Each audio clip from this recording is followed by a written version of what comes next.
Hello, fellow Rebel Capitalists. Hope you're well. I've got a treat for everybody. We've got my good buddy Macro Alf coming on to discuss quantitative tightening.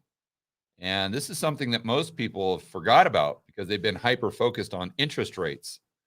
But maybe QT is a much bigger deal or has a more significant impact on the economy and maybe could trigger the next economic crisis, and maybe more so than just the Federal Reserve hiking interest rates. So while we're waiting for Macro Alf to come on and explain this, let's go over to one of his recent blog posts. And it's something he emailed to me about an hour ago. And I was looking at very, very interesting here. So let's see if we can zoom in.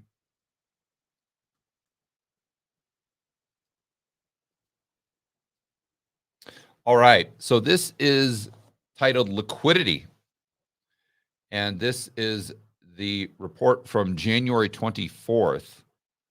And his report or blog is called the Macro Compass.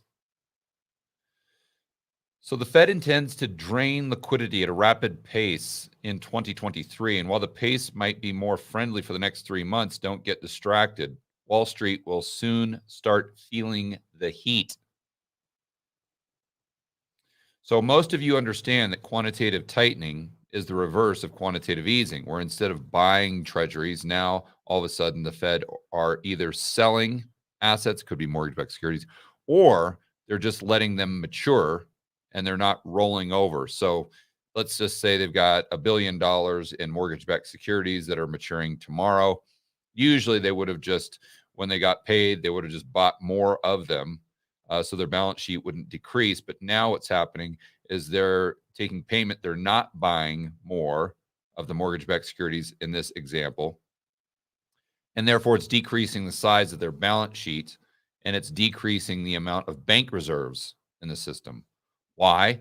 Because whoever is giving money to Janet Yellen, whether it's the non-bank entity or a bank entity, through taxes or buying bonds, whatever, those bank reserves have to go from the reserve accounts of the commercial banks down into the TGA, the Treasury General Account.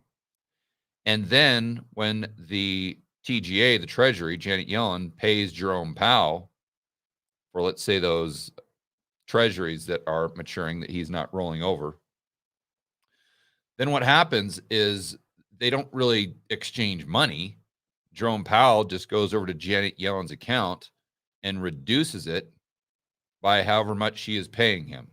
So I know I skipped from a mortgage-backed security to a treasury, but that's the basic concept. It would be the same if a bank or even a non-bank entity was paying the Fed for those mortgage-backed securities. They would simply reduce the reserve account by the amount of the payment.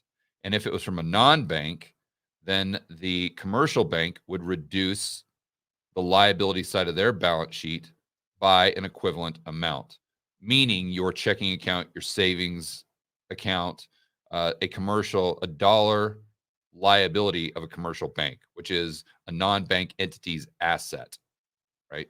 And he's got some balance sheets here so we can kind of see the transactions, but this is basically what he is referring to. He's got some fantastic charts here. You know, when I was reading this report, it actually made me think it was actually almost like reading a whiteboard video. And it's really good. If you guys aren't subscribed to his Macro Compass, I guess the website, we'll ask him how to subscribe, but the website, I guess, is themacrocompass.com. So I'd highly suggest checking that out. So with less reserves in the system, looking at this chart, investors will be more prudent when taking risks. Now, this is something that I actually might push back a little with my buddy Macro Alf. And for those of you who know, he is a extremely sophisticated investor. He actually ran a bond fund, a multi-billion-dollar bond fund. So he not only knows what he's talking about, but he's actually put money at risk, which is a very, very big deal. That's really what separates the men from the boys, in my opinion. But we'll have a discussion on that because I've got a slightly different view. But let's keep going down the report. So he says that he's not going to draw a line with the Fed's balance sheet and basically the S&P 500, or at least the reserves in S&P 500. He says that's nonsense or bull. I'll let you fill in the blank.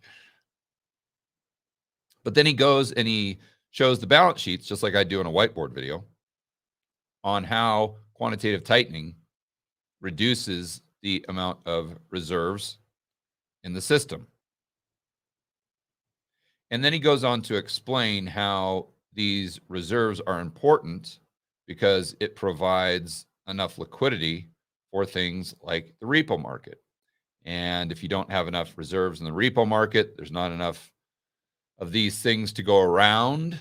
Therefore, you have a lot of problems, and the price of those reserves goes up, meaning what people are willing to pay for them, the interest rate, and that's where you get a repo spike like September 2019.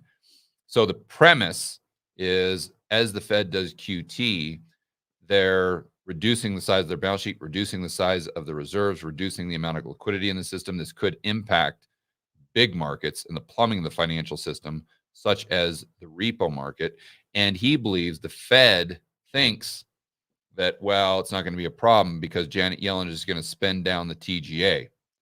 He's got a chart of the TGA right here. So he explains correctly what would most likely happen when Janet Yellen spends those stimmy checks or whatever into the real economy. What is happening, or bank reserves are going from the TGA back into the accounts of the commercial banks themselves, and that gives them more liquidity. So as the Fed is decreasing the reserves, Janet Yellen could be increasing the reserves by spending some of these. They're not currency units, spending some of the reserves in the TGA, which would, again, go back up to the commercial banking system. He says, but that probably will only be a temporary fix, because then he talks about reverse repo and his idea that, well, maybe the Fed is depending on reverse repo to kind of subsidize liquidity from them decreasing the size of their balance sheet. He says, well, maybe, but now you've got $2 trillion in reverse repo, and you could see a lot of that roll over, or at least this is the Fed talking.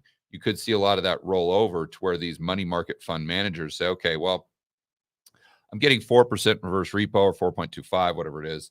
Now I can go ahead and buy T-bills. So I'll go ahead and take all this liquidity. I'll buy T-bills, and then the reserves go from the reverse repo account back up into the accounts of the banksters. And then again, they've got enough reserves, enough liquidity to go into repo and do what they do. But Macro Alf points out that this may not be the silver bullet the Fed thinks it is, from the standpoint of a lot of these. There's some regulations here that he describes, and I'd love to get his insights on this. But these money market funds, due to their regulation, they might not be able to suck up all of the treasuries that Janet Yellen is auctioning off, and or will auction off in the future, that the Fed would have potentially purchased. And therefore, the burden of those purchases, buying those treasuries that she's auctioning off, is going to have to fall on what he calls households. I would just call them non-bank entities. And so if that's falling on households, then all of a sudden, it's not increasing the amount of reserves in the banking system. In fact, well, it depends on what Janet Yellen does with the treasuries. We'll get into that as well. But this, he calls it against QT hitting RRP, the sterilization way. And so he says that RRP, or the money market funds, might not be able to take this hit from what the Fed isn't buying. and therefore that falls on the shoulders of the households, in which case it wouldn't necessarily increase the amount of reserves, because the 2 trillion in reserves that are in RRP right now are kind of locked in there.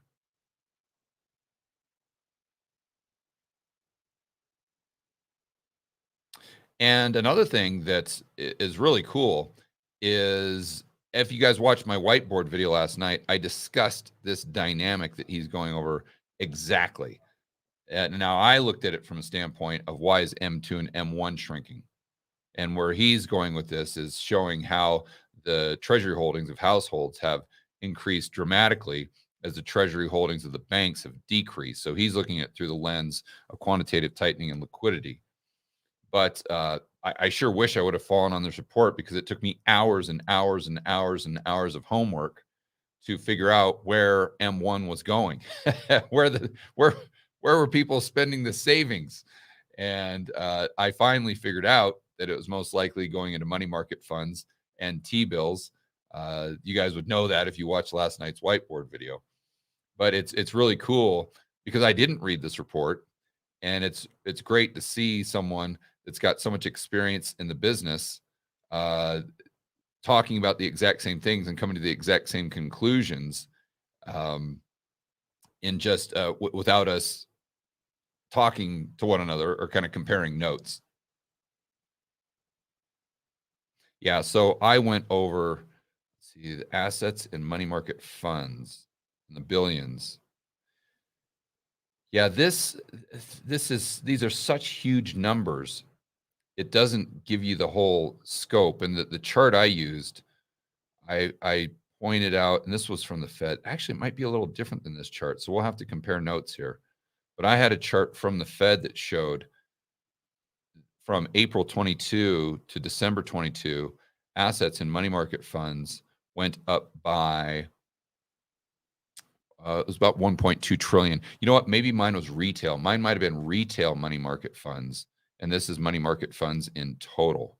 I know I wanted to specifically focus on retail because, in fact, let me show that. See, there you go. So this is the chart I was referring to, where if you go to April 22,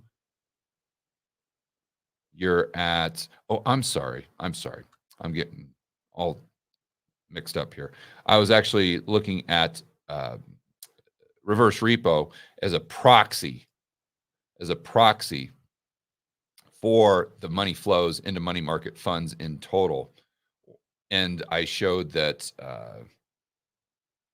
we got about 1.6 or one, I guess it was maybe 1.8. And then we went up to, call it 2.2 or so. So a pretty significant increase in what's going into reverse repo. But let's go back to that, those retail. That's really interesting. So looking at retail, we had 988 billion in April 22. And then we had about, so call it another 200 billion. So that would make sense with what I was saying in that whiteboard video. It might not equal exactly what we saw in reverse repo, which is what I was using as a proxy, but we do see a significant increase in people taking money and putting into money market funds, which would have most likely come out of their savings account. Because again, if you guys watched that whiteboard last night, you know that that's the only part of M1 that went down. You've got 3 components of M1. You got savings accounts. They call it something else because there's a couple other components in there. But the main thing with that metric is savings accounts, currency in circulation, and checking. And currency in circulation and checking actually went up. The only thing that went down, and it went down by a massive amount, like 1.2 trillion, just in 8 or 9 months, was that savings account component of M1. And the only reason M2 went down is because of M1, because the only other components outside of M1 that make up M2 went up as well. So let's get back here. Josh, how are we doing? Oh, we're still waiting for Alpha. Okay, cool. Let me get back to the.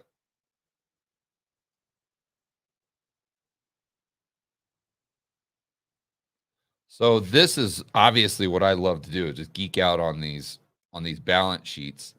And if you want to understand the plumbing, you've got to do this. You've got to just set up these little stick T balance sheets with the liabilities on the right, assets on the left. And you've got to just go through step by step by step. Okay. The Fed does so you see what macro alpha is doing. This is probably the biggest takeaway from this entire video is just teaching you how to think. And I don't mean that in a derogatory way. I'm just saying teaching you how to think and solve problems when it comes to the financial plumbing and teaching you how to better understand the financial plumbing so you can come to these conclusions as well. So you've got all parties involved. Again, this looks like one of my whiteboard videos. You've got the government, you've got the Fed, you've got the banks, money market funds, households. Let's call them non-banks.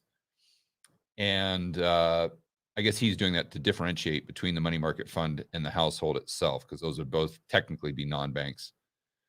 And then you've just got their balance sheets here. You've got the assets, liabilities. And then so if the Fed does quantitative tightening plus households allocating into money market funds, the banks get hit hard because those money market funds take basically what happens are the reserves are being decreased by the Fed doing quantitative tightening, and the reserves are being decreased by the households going into money market funds because the money market funds are taking those reserves from the banking system right down into reverse repo. Those are the big three components on the on the liability side of the Fed's balance sheet. You've got the bank reserves. So those are the reserve accounts of the banks. You've got the TGA, which is Janet Yellen's account, and you've got reverse repo. Now, there's some other components in there, but these are the big three, probably, let's say 95% of the liability side of the Fed's balance sheet. So when you're thinking about how these reserves can be reduced, therefore, how can we get this liquidity squeeze that could potentially be a black swan type of event, you've got to just say, okay, Fed selling, all right, or let's say Fed allowing to mature. It's not as easy as, okay, the reserve accounts go down. Well, maybe, but maybe not. It depends on who is buying the treasuries that Janet Yellen is now selling into the market, as opposed to the Fed buying them in the secondary market through the primary dealer banks when they're doing quantitative easing. And so as I say that, that probably makes most of your head spin or your eyes kind of glaze over and you say, "Oh, George, what are you talking about?" But when you, but actually, believe it or not, this is really important stuff. And for whatever reason, I love it. I don't know why, but I really enjoy this stuff. And to me, it's like super exciting. Shows you how weird I am. But my point is, if you just throw up these balance sheets and then think through how each one is impacted by a specific transaction, then you're just going to have this incredible sixth sense when it comes to understanding global macro, period. And that just gives you such a massive edge when it comes to investing. I mean, let's think about this here for a moment. Macro Alf managed billions with a B, billions of dollars in a bond fund. And what he is doing here, although at surface level may sound or may seem very complex, I guarantee you he was doing this when he was managing money. And this is how he made, this is one of the ways that he made decisions on what to do with those billions and billions of dollars in trying to predict or assess probabilities of specific outcomes in the future. I mean, this is basically what money managers are doing, right? It's a game of probabilities. So if he is, my point is, if he is creating a report like this, this gives you insight into his thinking, the thinking of someone that is at the very top of the food chain as far as people that should understand the global monetary system. And if he is just going through this, just like I would on a whiteboard, or just like you can do yourself on a whiteboard, or just like this legal pad right here, you can do this exact same thing. So if you are doing this while trying to assess probabilities, basically you're putting yourself in the same category, or you're thinking along the same lines, or you've got the same type of edge as someone who has been managing billions and billions and billions of dollars. And, you compare that to just watching CNBC and Jim Cramer, and understand that in the marketplace, those are the individuals you're competing against. So who do you think is going to win that one? Conclusions. People cheering for the liquidity comeback are up for a nasty surprise. The rapid TJ drawdown ahead of the debt ceiling saga will only marginally stabilize bank reserves. And we discussed that. I don't want to steal too much of his thunder here, so we'll discuss that in more detail when he gets on.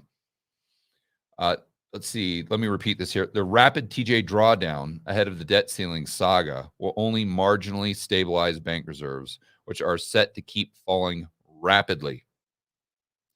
So what the point he's making, I don't know if I totally agree with this, but the point he's making is that if bank reserves go down, liquidity goes down, risk of repo market blow up goes up. And not just repo, but a lot of things in the plumbing. But that's the one that comes to most people's mind. In fact, much more rapidly than people think. On top of the long-lasting QT validated by Waller, and this is, I'm not sure what his first name is, but this is the Fed official that I think is probably most hawkish, or has said that QT is going to last until the Fed is, back to 800 billion, where they started in 2008. I don't know if he said that exactly, but that's kind of the concept of what he's talking about. So households shifting their preferences from bank deposits to T-bills or money market allocations. And again, literally exactly what I was saying on last night's whiteboard video. So it's so cool to see him talk about the exact same thing, as someone who managed billions and billions of dollars. I mean, I've obviously got a ton of respect for Macro Alf, and to see me discuss and come to the same conclusions that he's coming to on one of my whiteboard videos is really, really cool for someone like me who geeks out on this stuff. So bank reserves to fall by over $1 trillion in 2023. One thing I did not go over in last night's whiteboard video that I'm going to go over in tomorrow's whiteboard video is, where is the line in the sand where the bank reserves, so let's shelf the liquidity crisis for a moment, but where is the line in the sand where the banks have to start competing for deposits again? This is huge, and nobody is talking about this right now. So what I'm saying is, prior to 2007 or 2008, prior to quantitative easing, the banks had about 40 billion, 40 with a B, billion of bank reserves. Total. Now, as you can see by Macro Alf's chart, they've got 3 trillion. All right. So if you want to talk about a liquidity crisis with 3 trillion, how on earth was there not a liquidity crisis with 40 billion? Right? So granted, counterparty risk was way, way, way different, or perceived counterparty risk. But the whole point is, back then, and most of you probably remember this, when the Fed would increase interest rates, Fed funds, what would happen to the amount you were being paid on your savings account or your checking account? it would go up almost in lockstep. Now what happens? Well, the Fed raises rates from 0 all the way up to, let's say, 4.5%. But what happens to the amount that you are being paid on your checking and savings account? It didn't go up.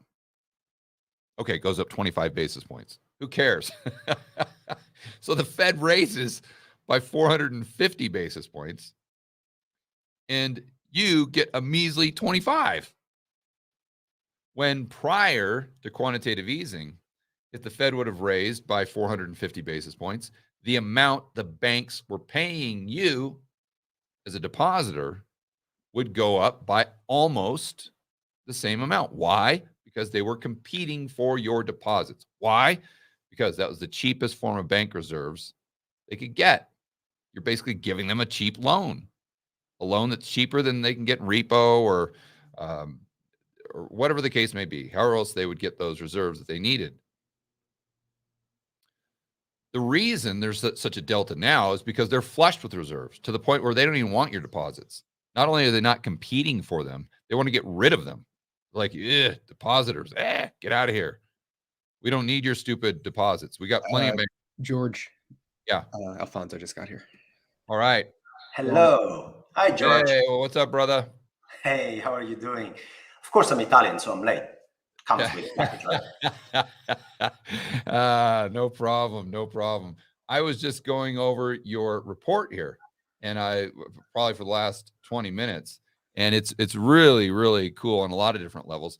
But one thing that I was mentioning is I did a whiteboard video last night, and it was more looking at this through the lens of the decrease in M1 and M2. Okay. I was trying to figure that out.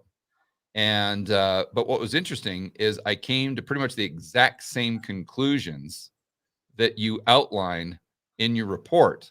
And what I mean specifically is that basically M1 or M2 has gone into reverse repo, money market funds, and T-bills. Yeah. And it took me, I told everyone on the live stream, it took me like literally hours of like CSI detective work to try to figure out where the hell M1 went. Where did it go? I don't know. I don't get it. I don't get it. And then now we know that either we're both idiots or we're both right. At least that's all we know. That's all we know. Well, I think the data is on our side because, as you point out, the in fact, I pulled up this chart. Let me show it to you right now. You might get a kick out of it. Can you see this? Yes. Okay. So you pointed out that the banks are decreasing their treasury holdings. Correct. It's not just the banks. It's everybody. Yeah. except retail. Yeah, there you go. There you go. And I just took the banks to show an example. Money is complex. As you say, it takes hours to decompose all of this. But the main point, George, was in the article. Look, if households are required to buy treasuries because banks are selling them, because pension funds are selling them, because nobody is owning them, then what really happens is that households are taking bank deposits that they could spend in the economy. They could buy a television. They could do whatever on their house. Instead, they're buying treasuries, which means they're not only taking the deposits and they're taking them away from the real economy and locking them in treasuries. That's already bad for potential economic growth. But on top of it, they're drying up the banking system of these deposits because, hey, George, if you own a bank deposit, you own it, you have parked it somewhere at JP Morgan, I don't know. So the moment you decide to buy treasuries, you take the deposits out of the system. Now do that on a large scale. And what happens is that QT dries the reserves on the asset side. You are drying the deposits of the banking system. We need to start talking about what happens on this funding mechanism on the banking system side. What happens to the repo market? Do they need to fund their position, find another funding mechanism? Because you are taking the deposits away. That's on the liability side of the banking system. So do they need a new liability? Do they need the repo? Do they need to tap that market more? Do they need the euro-dollar market? So there is a lot to discuss here.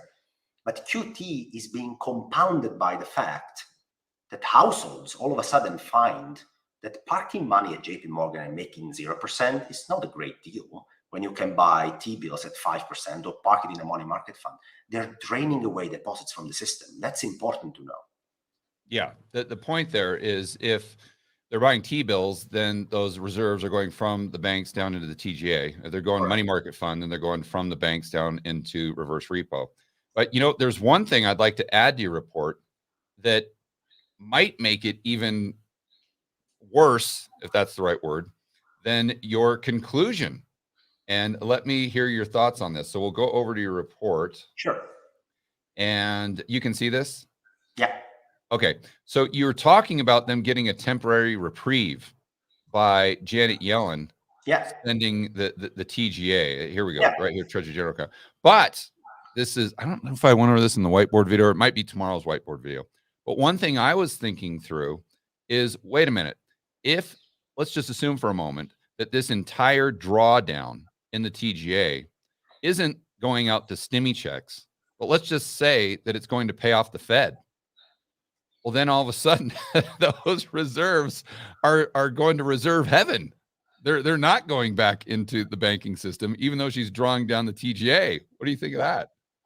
So that's actually an interesting point. I haven't thought of that, but this could be. The thing is that it takes a little bit of time for that effect to kick in, because it's spread over time. So when the government draws down the Treasury General account, what they are doing really is they are reducing one item of the liability side of the Federal Reserve balance sheet. Right. It means reserves actually go up to offset that. But most importantly, apart from the reserve side, is that the government is spending the money in the real economy. They're taking money away from the TGA because they need to fund their expenditure. They cannot issue bonds anymore, right? Because usually. But I'm just, as a thought experiment, now you're saying, what if they actually need to use that money to pay off the Fed? Yeah. Because the way and most people think, because they just look at it in terms of how they act in their real life, that if someone pays the Fed, if Janet Yellen pays the Fed, she would literally give them like money or bank reserves or something like that. But you know that if they pay the Fed doesn't get anything. All they do is reduce the amount in the TGA. They just delete bank reserves. So just again, as a thought experiment, let's just say that all of this TGA drain or future TGA drain is going to pay off the Fed. Then those reserves don't go back into the banking system. It's even worse than you were saying. Then it's even worse. Yes, that's even worse. So the point I was trying to make in that piece is, even if you don't make all these assumptions that could happen, like, banks keep not buying treasuries, households need to keep buying treasuries, and they take deposits away from the system, they make things worse. What you just highlighted, even if you don't make these assumptions, I'm going to say this now, liquidity side, which is an abused word, really. Just define what it is. Bank reserves, repo, reverse repo, just call it with a name. So in this case, bank reserves, what people dub as liquidity, it's mostly bank reserves. These bank reserves might hang around there for another 2 to 3 months because of this TGA story, etc. But hey, guys, have you missed the forest for the trees? And the forest is that quantitative tightening will keep going at 95 billion a month, because these guys mean business until they break something. They always do at the end of the day. But so far, it seems that, they haven't yet broken something for good. They're trying hard with the housing market, I would say, George, but they're not there yet, having it broken completely. They will continue with QT. 95 billion a month of QT means reserves will keep shrinking. Let me throw you another. Oh, go ahead. Finish your thought. And I'm going to throw you. And then the TGA replenishment, because people are very myopic and they're like, look, they're going to spend down the TGA to zero. Yeah, okay. They're going to spend it down to 50 billion or whatever is the normal amount. But what happens when they solve the debt crisis story? They always do solve the debt crisis story. It's a self-imposed political farce, basically. Right. They solve it. What happens after, George, is they need to replenish the TGA. Replenishing the TGA is sell bonds or taxes. There you go. Taxes, bonds. So you drain resources from the system. Again, you'll be basically compounding QT in the second half of the year. And that's the big picture people should be forgetting, together with the fact that Bank of Japan is not going to be doing any yield curve control anymore, most likely from the second half of the year. Europe is doing quantitative tightening, George. So Europe, I want to say this a couple of times because I can't believe it as well. Europe is trying to do quantitative tightening. So everybody, not only the US, are draining bank reserves from the system, will be draining bank reserves from the system. This is a global bank reserves picture. And I also put a chart in the article to show Europe plus US at least, on a bank reserves perspective, it's looking negative in the second half of the year, and pretty much so. So that's the big picture. All right. So my next question, and I know I'm bouncing around here, and I'm actually going through this for tomorrow's whiteboard video, is at what point do the reserves get down to a level that will force the banks to once again compete for deposits? Yes. So where I'm going with this is, prior to the GFC, as you know, there was maybe 40 billion with a B of bank reserves, which actually included vault cash, by the way, in the system. So if the Federal Reserve raised rates by 400 basis points, there was a very high probability that the amount you were being paid in your checking account at JP Morgan or Wells Fargo, whatever, or savings account would go up at the same rate, because those banks were really competing for those reserves, because that was their cheapest source of funding. But right now, as it is, going to that chart with 3 or 4 trillion in the system, a lot of these banks are like, these depositors, we don't even want them.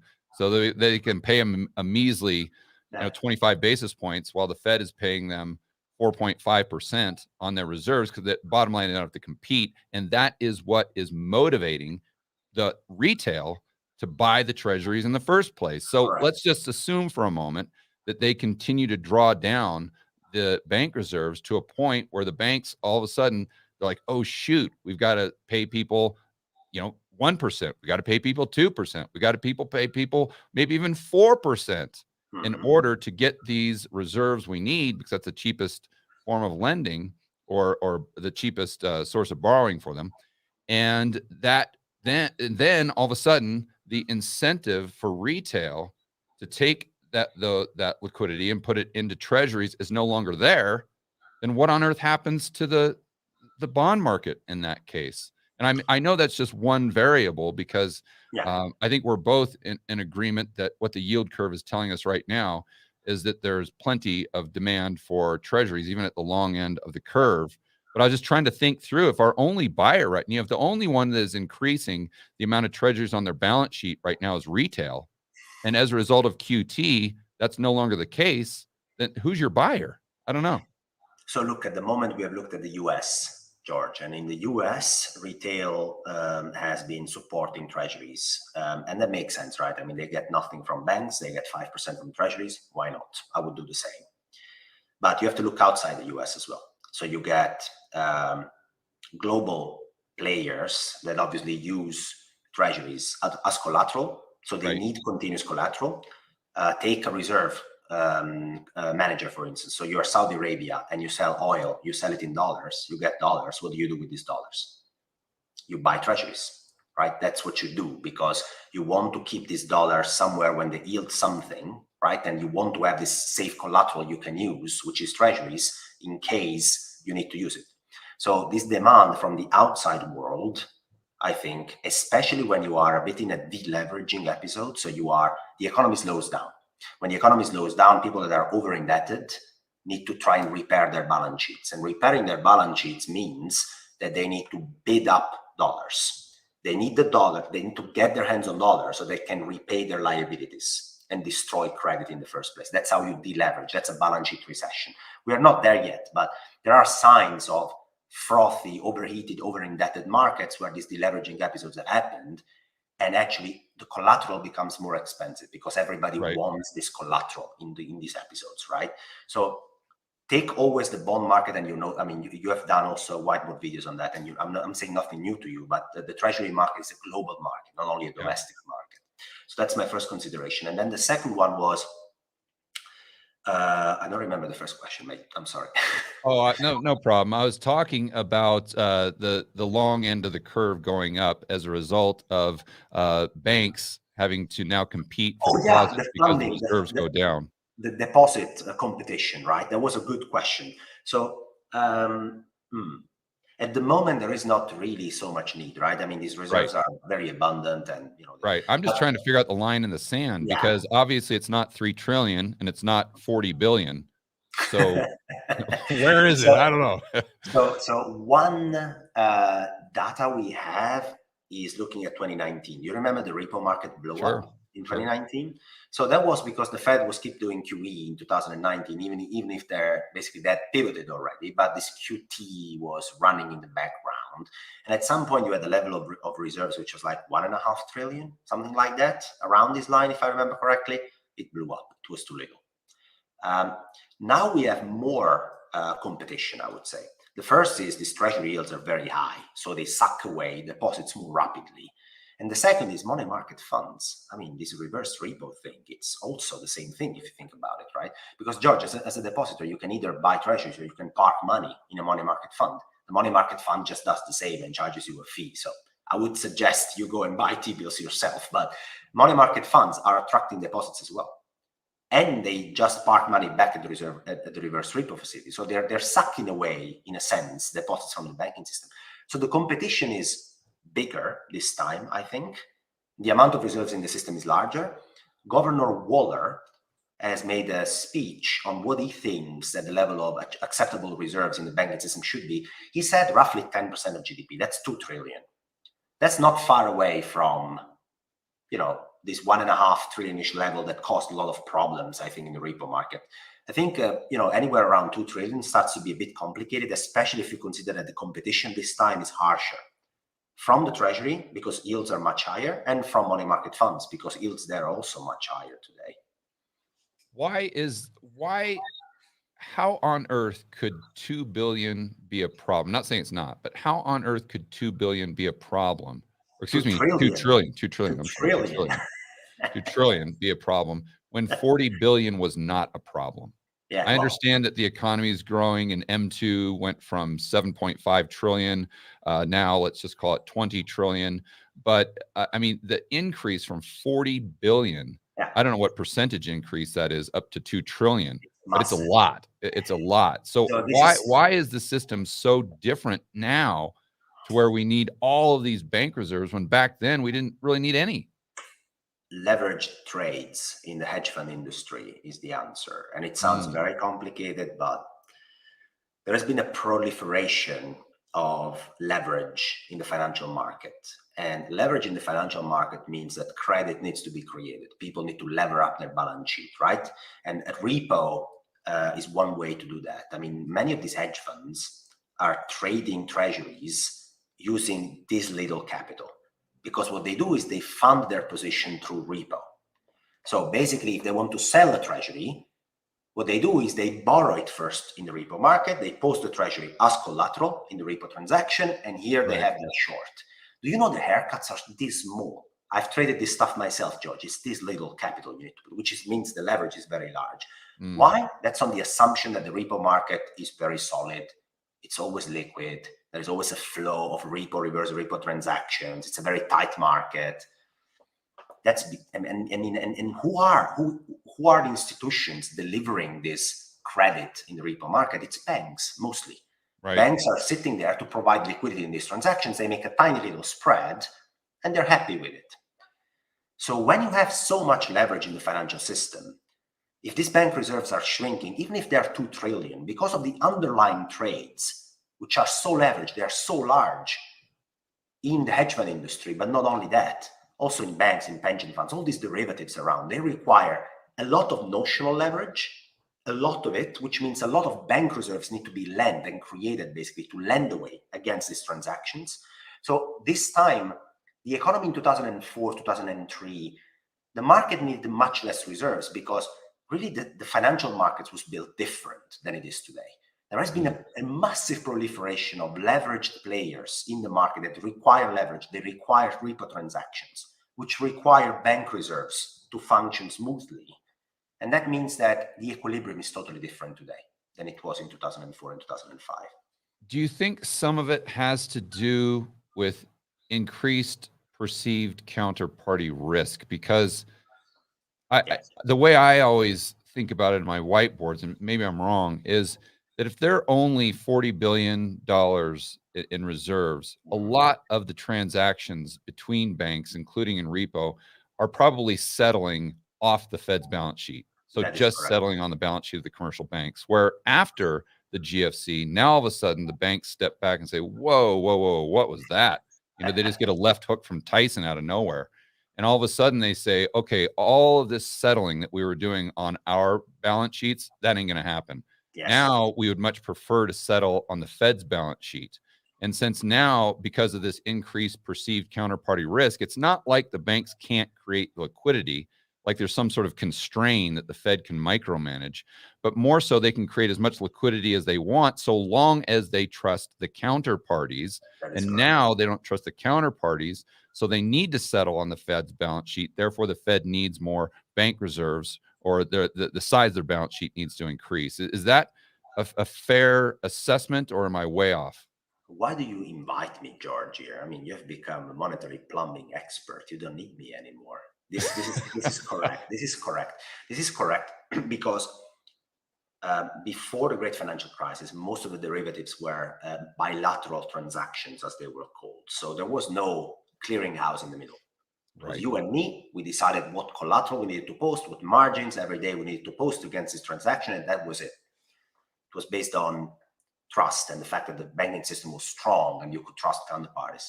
Then the great financial crisis happens and you can't trust them anymore, obviously. So you want a clearinghouse in the middle. And a clearinghouse effectively makes sure that you post collateral, you post variation margins, and all of that, right? It's a centralized, fully collateralized derivatives transaction. Right.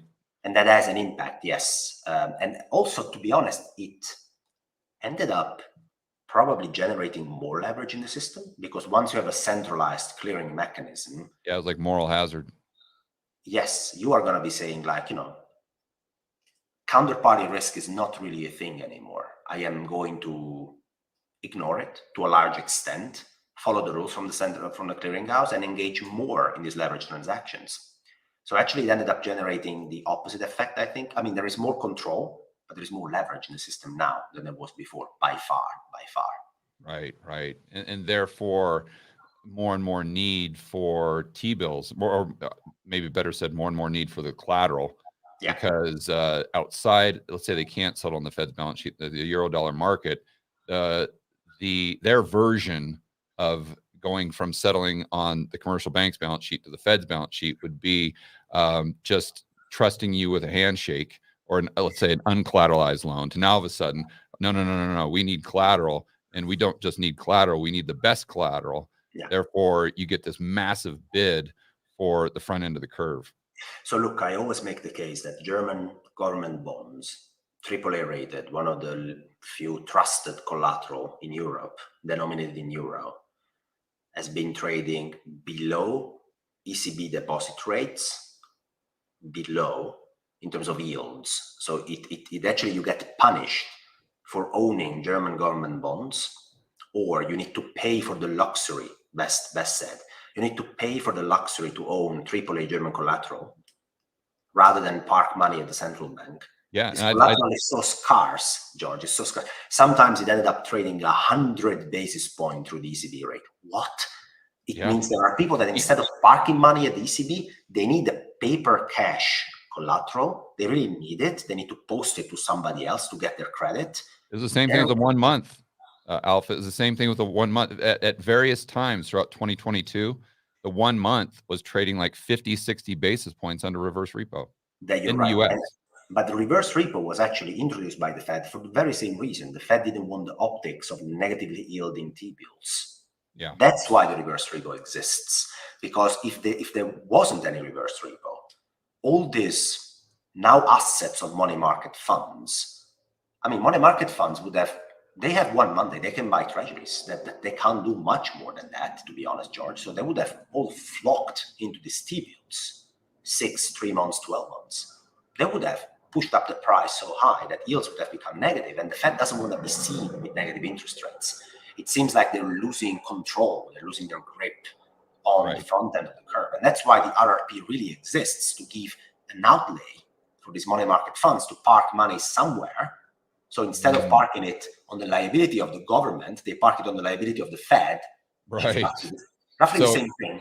in other words, let me explain it to the audience here. If there was no reverse repo account at the Fed, that delta between the 1 month T-bill and reverse repo back in 2022 would not have been 50 basis points at times. 200. It would have been like 300 basis points. Yes. It would have just been obnoxious.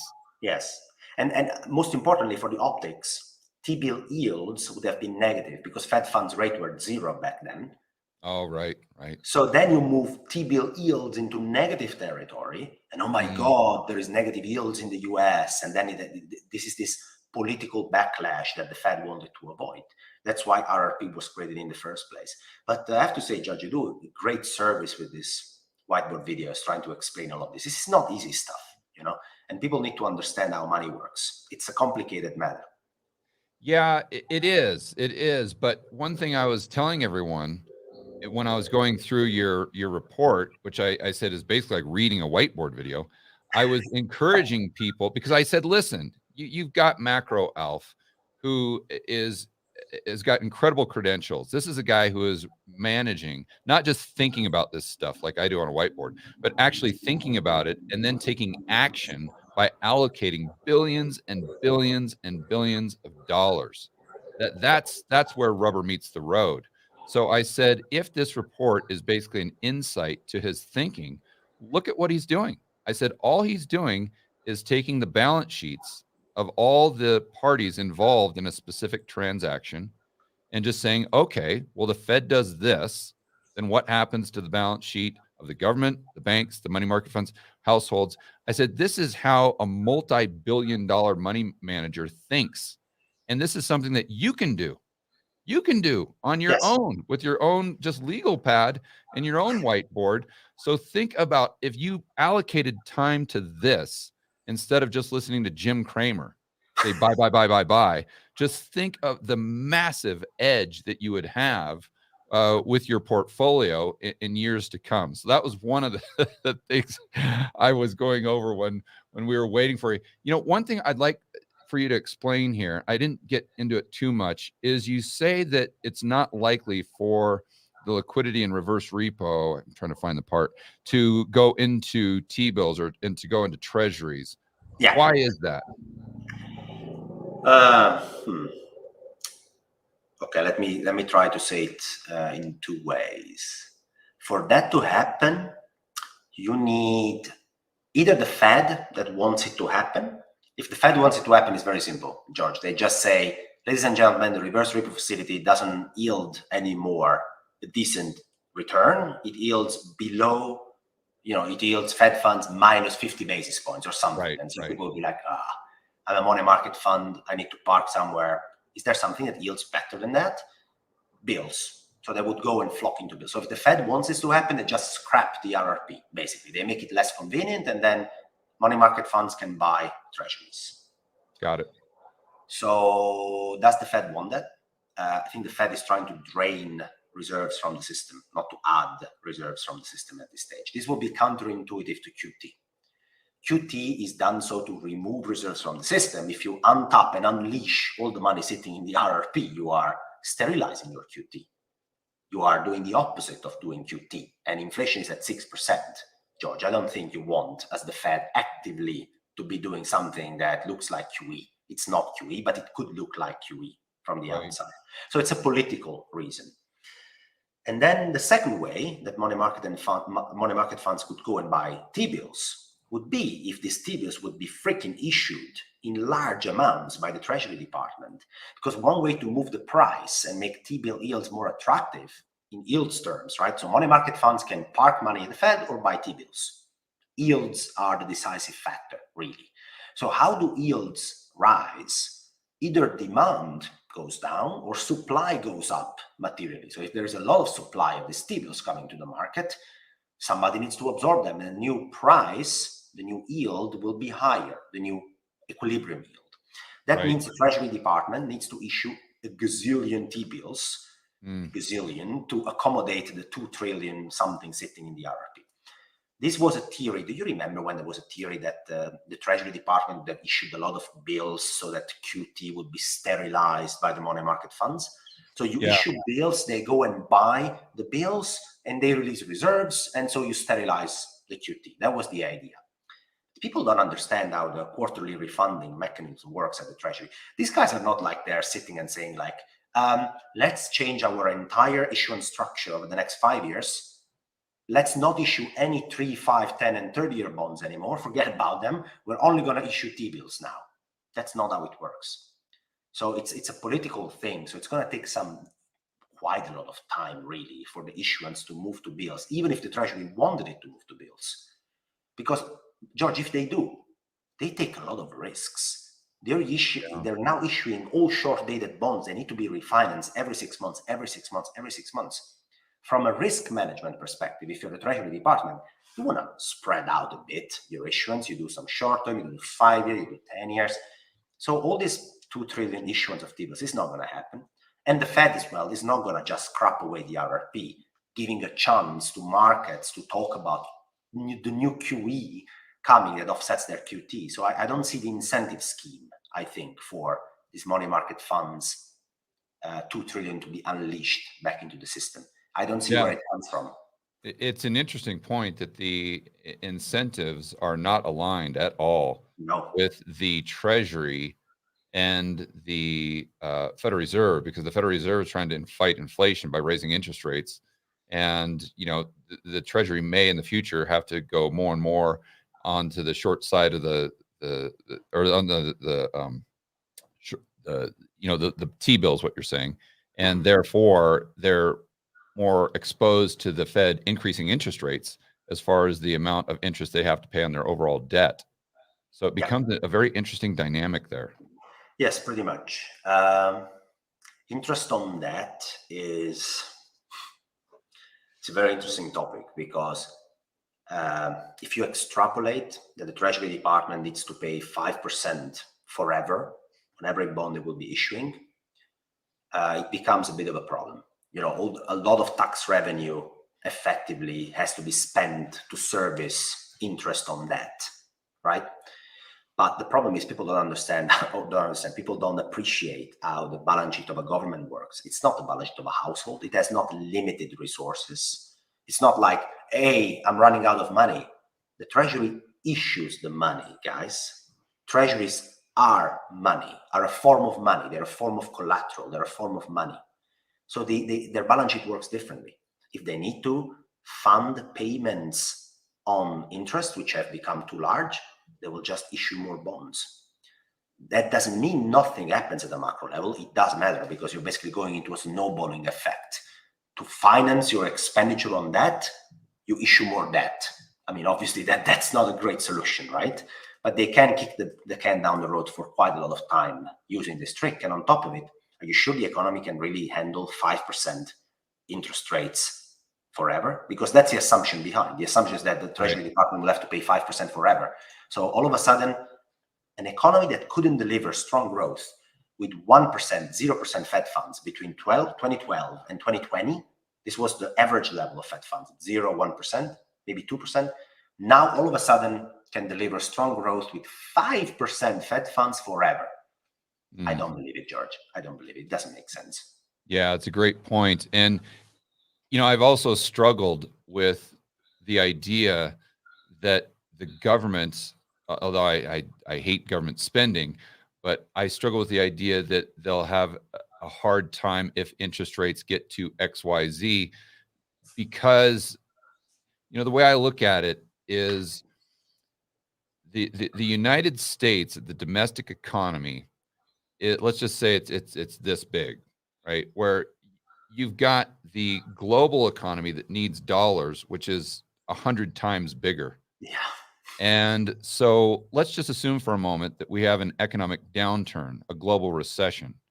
Well, what that means is the Eurodollar banks are creating fewer and fewer loans. Therefore, there are fewer and fewer dollars. So the amount of dollars are shrinking in the system. And under that environment, it would be risk off for sure. So the amount of collateral needed would definitely increase. Correct. That collateral multiplier, if that's a thing, would decrease. So now all of a sudden, the worse the global economy gets, the more demand there is for T-bills. So at what point can Janet Yellen supply so many T-bills that it actually impacts the supply demand dynamic outside of the United States to the point where interest rates on the front end of the curve would spike dramatically? Yeah. And I know that line in the sand is somewhere, but it's probably not at another 2 trillion. No, As unbelievable as that is, you're it's so right. probably a lot higher than that. You're so right. The key thing you said is the world runs on dollars. The world needs dollars. The world And treasuries, dollars Yeah. and treasuries. When I say dollars is dollar and anything that is a close, let's say relative of dollars, Yeah. high valued collateral. That's basically dollars for financial institutions.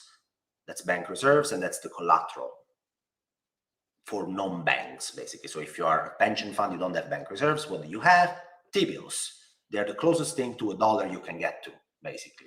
And the world needs leverage. The world runs on leverage and runs on dollars, for fuck's sake. So how do you think this is going to be a problem? The problem can ensue only in decades when the world maybe runs less and less on dollars over time. There has been a slow transition, one of these very slow transitions that normally happen. I mean, we have changed the reserve currency in the world 20 times in, I think, 5 centuries. Like, so every 50 years, every 70 years, we have the new reserve currency. So that's okay. It has happened in the past. It will happen again. But events that are disruptive are normally wars, are normally cataclysmic events, not rates are 5%, the treasury cannot afford it. No, guys, that's not how it works. If you want to transition to a new reserve currency, then it either takes a war or it takes decades and decades and decades when the world runs less and less on dollars over time. Right. And people argue, yeah, that's happening. Sure, a bit. Why not? It's happening a little bit here and there. But are we at a point that is a significant rupture of the current economic system? No, and the numbers are telling you so. Every time there is a deleveraging episode, what does the dollar do? It appreciates or it depreciates? It appreciates, George. So it's the markets telling you we need these dollars. We need this collateral. So as long as the market keeps telling you that, I'm sorry, but your thesis is not yours. But I mean, the conspiracy theory of the dollar is over. It's not verified.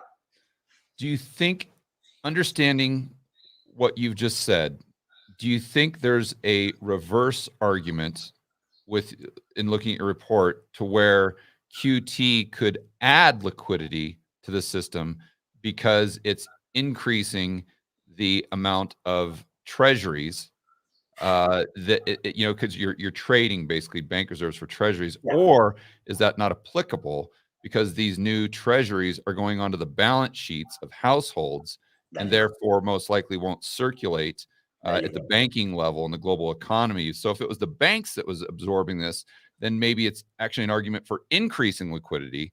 But if the households are buying the treasuries, then you're decreasing it. What the best possible way for increasing liquidity is that if non-banks, but not households, so pension funds, reserve managers, hedge funds, they own more treasuries. They have more collateral. They are more liquid. Okay. Right. Banking system. Banks have reserves, have access to the Fed, so they have a very close form of financial dollar form. So they have bank reserves. For them, it's really their balance sheet shrinks. That's the problem here for the banking system. The QT makes it so that the composition of their balance sheet changes. They have less reserves and more treasuries. Yes. Okay. And then go ahead. No, but really what matters is if households instead have to take on these treasuries, that's bad because these treasuries get locked away. Right. Not only deposits in the banking system go down, that's bad because it shrinks the balance sheet of the bank. It makes it less prone to be this liquidity provider that a bank is normally. But also the collateral in the first place is now locked because I don't know about you, but the households I know are not going to do repo with their treasuries. They're just going to sit on it. So it gets locked there and it doesn't get reused as collateral over and over again. So that's actually pretty negative for liquidity. The best possible way would be if this treasuries, this collateral ends up instead where? At the Saudi Arabia Monetary Authority, at a pension fund, at an asset manager. They become more liquid. So there is no, when there is a repo problem, they have collateral at hand actually to service their deleveraging episodes. And that's not what's happening today. Today, the system is becoming more fragile. Yeah.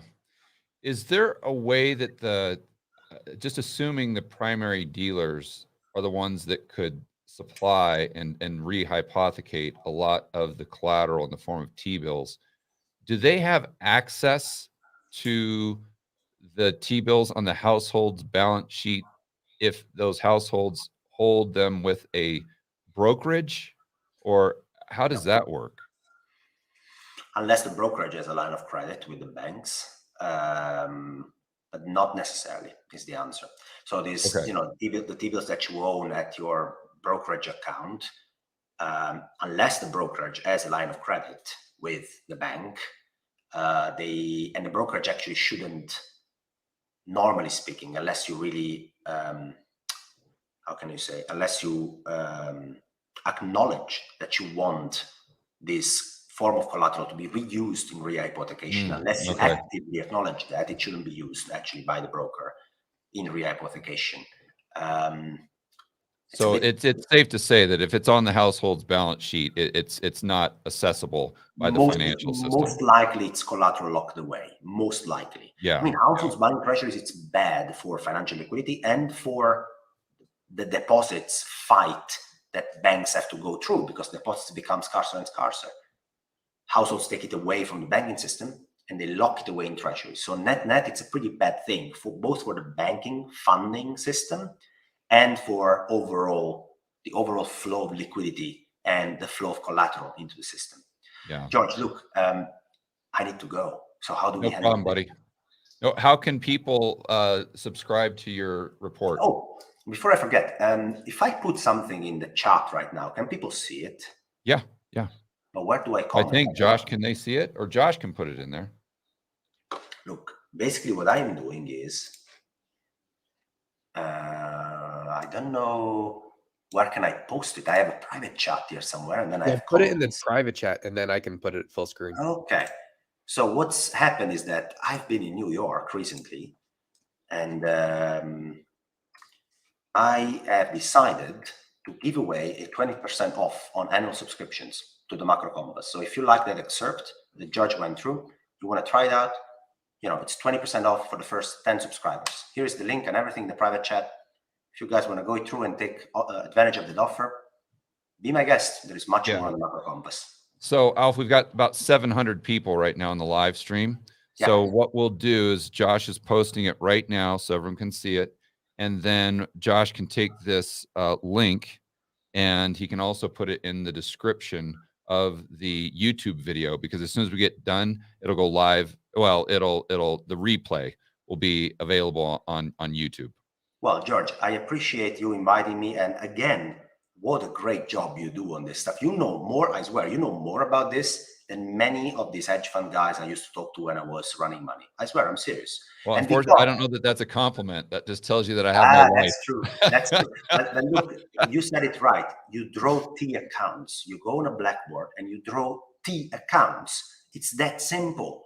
Yeah. It's that simple. I don't use any fancy mechanism to think about money. It's just that.